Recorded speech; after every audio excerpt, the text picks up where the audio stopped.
여러분 안녕하셨습니까? 양영태 TV의 양영태입니다. 오늘은 8월 1일 초하루 날입니다. 네, 오늘 그 조선일보 사설자에는 말이죠, 정말 심각한 이야기가 지금 올라오고 있습니다. 민주당이 계속되는 수사검사들을 갖다가 위협하고 협박하고 있다, 이런 얘기입니다. 아니, 수사하는 검사들을 협박하다니요? 이 세상이 거꾸로 됐습니까? 이 민주당이 이게 뭡니까, 이게? 이게 정당입니까? 민주당이 깡패지 이게 정당입니까?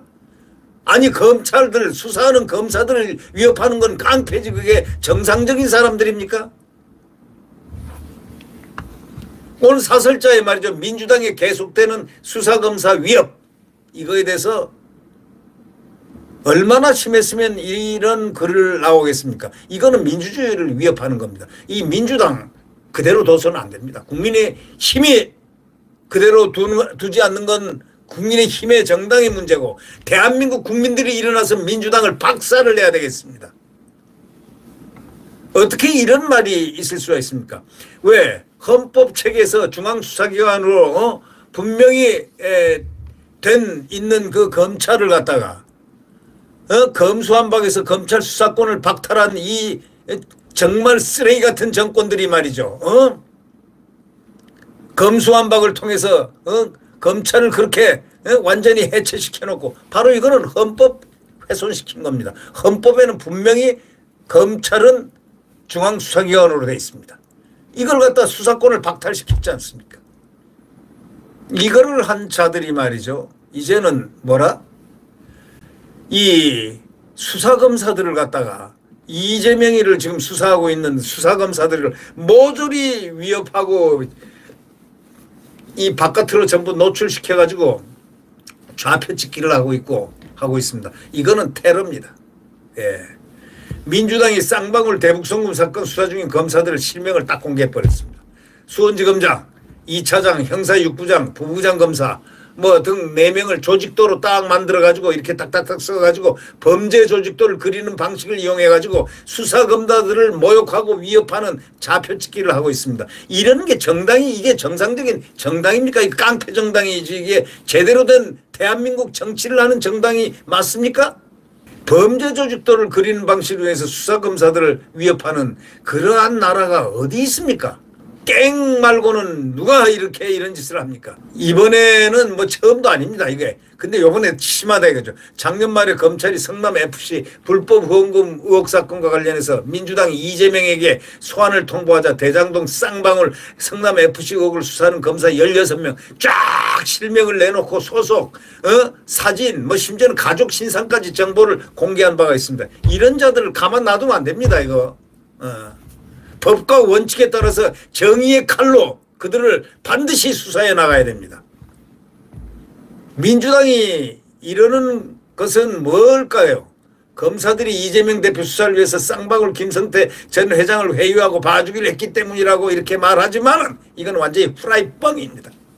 이 사건은 김성태 씨 외에도 자금 밀반출 관련자들이 많이 있습니다. 왜? 달러를 갖다 몰래 바꿔가지고 중국에 가서 거기다 달러를 모아서 거기서 800만 불을 보냈지 않습니까? 김성태가. 근데 돈 800만 불이요, 북한에서 영수증을 딱 받아놨습니다. 300만 불은 이재명이 입북하는 북한에 가가지고 소위 북풍을 일으켜서 대통령이 되기 위한 경기지사 할 때 그러한 작전의 일환이었다라는 그런 얘기들이 쫙 퍼지고 있습니다. 예. 지금은 혐의상학이지만 이걸 이재명이는 몰랐답니다. 근데 바로 이화영이가 자기가 임명한 평화부지사 대북관계를 한 데가 평화입니다. 평화자 붙은 데 알죠? 평화자 붙으면 그건 북한하고 관계가 있는 겁니다. 이화영 평화부지사가 심경의 변화를 이렇게 해가지고 쫙 불었습니다. 내가 어떻게 이재명이한테 경기지사한테 보고 안 하고 내가 혼자 독단적으로 그거 하겠느냐. 다 이거 내가 보고 다 했다.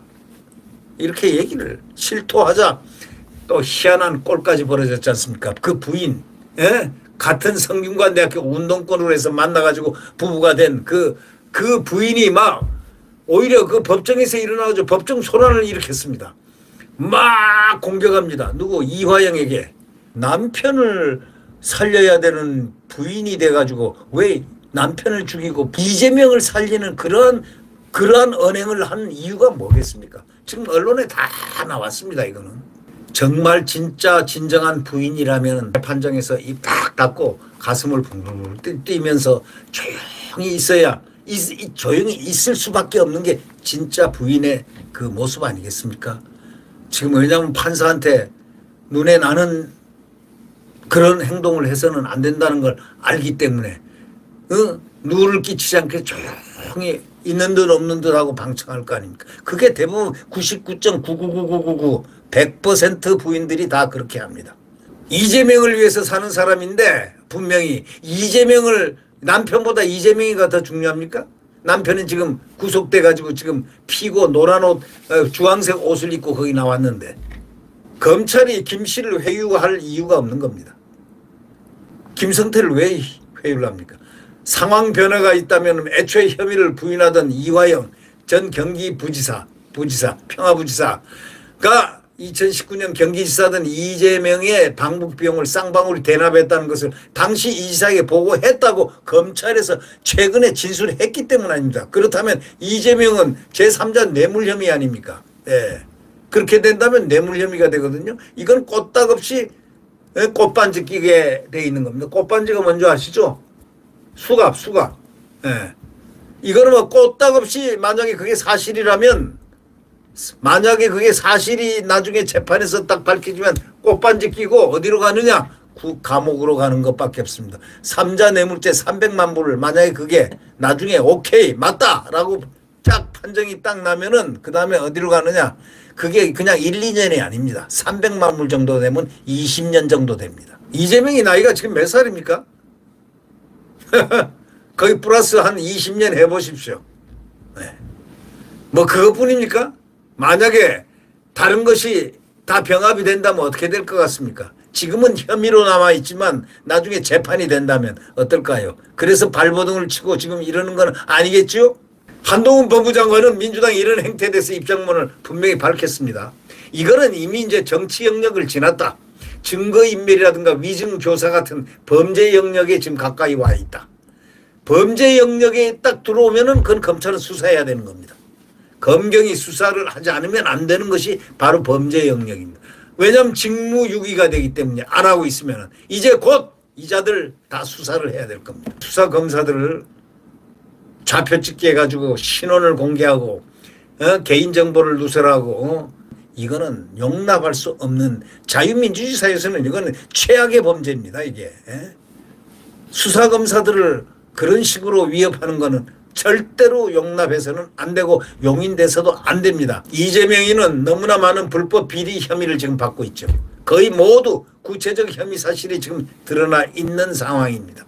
그가 국회를 장악한 거대 야당 대표에서 수사 파장이 더욱 크지만 이재명은 법 테두리 안에서 해명하고 수사기관의 그 어떤 수사에 적극 협조를 하지 않으면 안 됩니다. 지금은 완전히 수사를 뒤틀고 있습니다. 수사검사까지 지금 그저 난도질을 하고 있는 이러한 자들 이거 가만 놔도 되겠습니까? 안 되죠. 법에 엄정한 심판이 있기를 바랍니다.